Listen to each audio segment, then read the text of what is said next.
Maligayang pagbabalik, maghanda para sa mas marahas na bagyo at matinding pag-ulan. Mangyaring i-like ang video na ito at ibahagi sa iba upang makakuha sila ng tamang impormasyon at mag-subscribe sa aking channel upang makakuha ng susunod na mahalagang babala. Salamat! Kung kayo ay nasa Caraga, Davao Region, Northern Mindanao, Soxargen o Eastern Visayas, manatili sa update na ito dahil may posibilidad ng flash floods at landslides sa inyong lugar. Ayon sa PAGASA, patuloy na nakakaapekto ang shear line sa silangang bahagi ng Mindanao, habang ang northeast monsoon naman ang nakakaapekto sa Luzon at Visayas. Simulan natin sa forecast sa Mindanao. Sa Caraga, Davao Region, Northern Mindanao at Soxargen, inaasahan ang maulap na kalangitan na may kalat-kalat na ulan at isolated thunderstorms.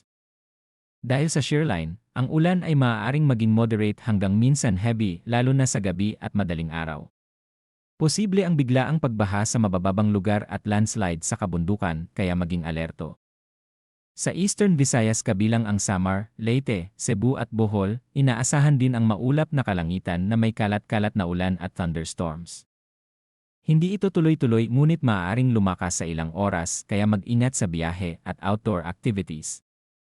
Sa ibang bahagi ng Mindanao, partly cloudy hanggang cloudy skies na may isolated rain showers o thunderstorms dahil sa easterlies. Kahit isolated lang, ang thunderstorms ay maaaring maging malakas kaya may posibilidad pa rin ng flash floods, lalo na sa matataas na lugar at malapit sa ilog. Ngayon naman sa Luzon. Sa Cagayan Valley, Apayao, Kalinga, Aurora at Quezon, inaasahan ang maulap na kalangitan na may light rains dahil sa northeast monsoon. Walang malaking epekto ngunit maaaring maging madulas ang kalsada. Sa Metro Manila at sa natitirang bahagi ng Luzon at Visayas, partly cloudy hanggang cloudy skies na may isolated light rains.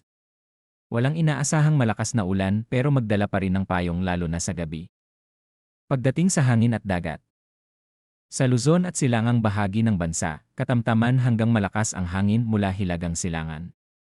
Ang alon sa dagat ay maaaring umabot sa 1.5 hanggang 3.4 na metro, kaya delikado sa maliliit na bangka. Mag-ingat ang mga mangingisda. Sa natitirang bahagi ng bansa, light hanggang moderate winds na may slight hanggang moderate coastal waters. Ngayon pag-usapan natin ang temperatura. Sa nakaraang 24 na oras, ang pinakamababang temperatura ay 22.5 degrees Celsius, habang ang pinakamataas ay 31.6 degrees Celsius. Ibig sabihin, mainit pa rin sa hapon pero medyo presko sa madaling araw. Ang relative humidity ay umabot sa 42% sa hapon at 81% sa umaga, kaya mararamdaman pa rin ang init lalo na sa tanghali. Para naman sa Metro Manila tides at astronomical information, ang sunrise bukas ay alas 6:18 ng umaga habang ang sunset ngayong araw ay alas 6:02 ng gabi. Moonrise bukas ay alas 8 ng umaga at moonset alas 8:32 ng gabi na may 10% na illumination. Ngayon, narito ang practical tips para sa bawat rehiyon. Kung kayo ay nasa Mindanao at Visayas na may ulan, iwasan ang pagtawid sa baha at bantayan ang mga ilog. Kung nasa bundok o landslide-prone area, maging handa sa evacuation.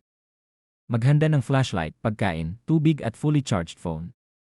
Kung kayo ay nasa Luzon, lalo na sa coastal areas, mag-ingat sa malalakas na hangin at alon.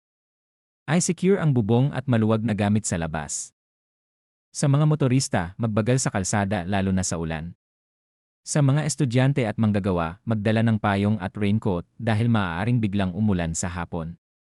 Sa susunod na 24 na oras, patuloy nating babantayan kung lalakas pa ang ulan sa silangang Mindanao. Posible ang localized thunderstorms sa hapon at gabi, kaya manatiling updated sa weather bulletins.